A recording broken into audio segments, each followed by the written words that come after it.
Welcome to Family Medicine in 5. Today we're going to talk about pelvic exams.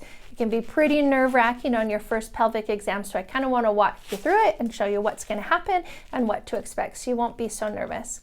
So we do pelvic exams for lots of different reasons. Not only do we do them for pap smears, which is actually to take some of the cells off the cervix to look for cancer, we also do them for STD checks.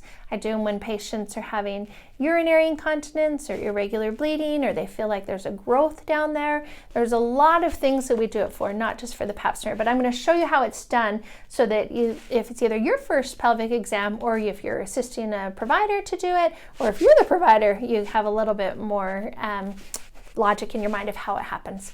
So first off, you're going to have the patient change, usually just from the waist down. I give them a gown to cover, or excuse me, a sheet to cover themselves. And usually I have them open the sheet all the way up. So it's covering from their waist all the way to their toes. The number one thing you want to make sure is that you're covering the patient and keeping them as modest and as comfortable as possible. They'll lay on their back and they'll actually bring their bums right to the very edge of the table. And then we're going to pull the stirrups out. So these are the stirrups. They actually go out to the side a little bit because the legs need to be apart, and you'll put your heels right into here, okay? So, and then let me show you the speculums.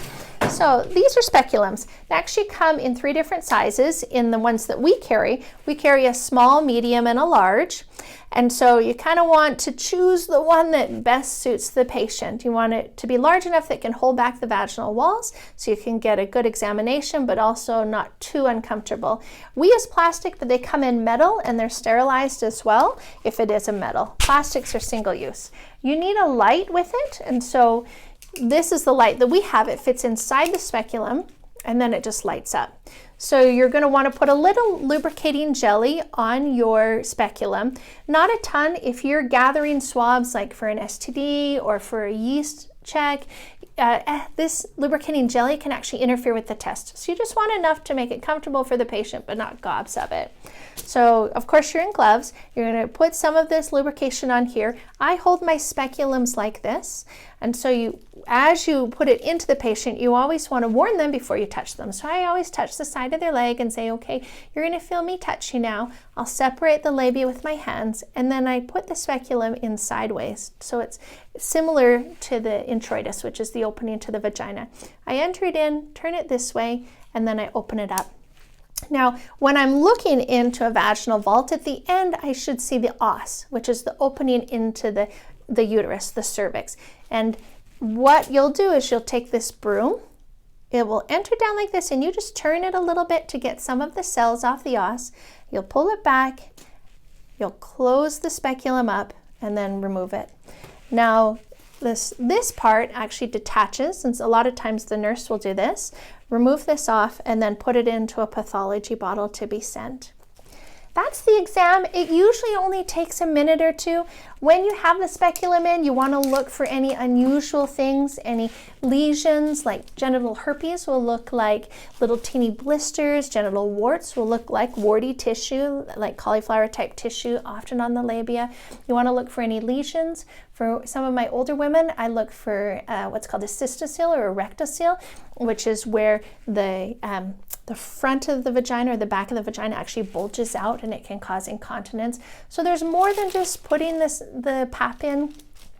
When you're doing a pap exam, know that pelvic exams have recommended screenings, and so we start pelvics or pap smears at age 21 just for the pap. Now, if I'm going to do a pelvic exam on a younger girl, she may not reach 21 yet, but if she's sexually active, then I want to do an STD check and I want to make sure everything looks normal anatomically. But at 21, we start actual pap smears, and we go once every 3 years as long as they're normal.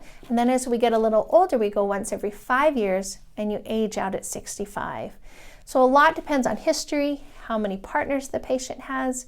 We used to start pap smears before 21, but we found out that because it's a virus, many times when we're younger, the body will clear that virus away, and so that it doesn't cause any problems. And so we were doing unnecessary procedures on girls that were in their late teens. If we just waited till 21, the body would clear it.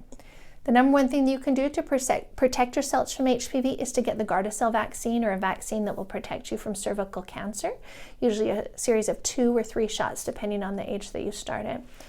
So the pap smear can be intimidating, but it's pretty normal for an exam. Your provider should walk you through it, and you should feel comfortable that you can ask any questions. If you have any questions for me about it, go ahead and send us an email or leave a message in the comments. Thanks for watching.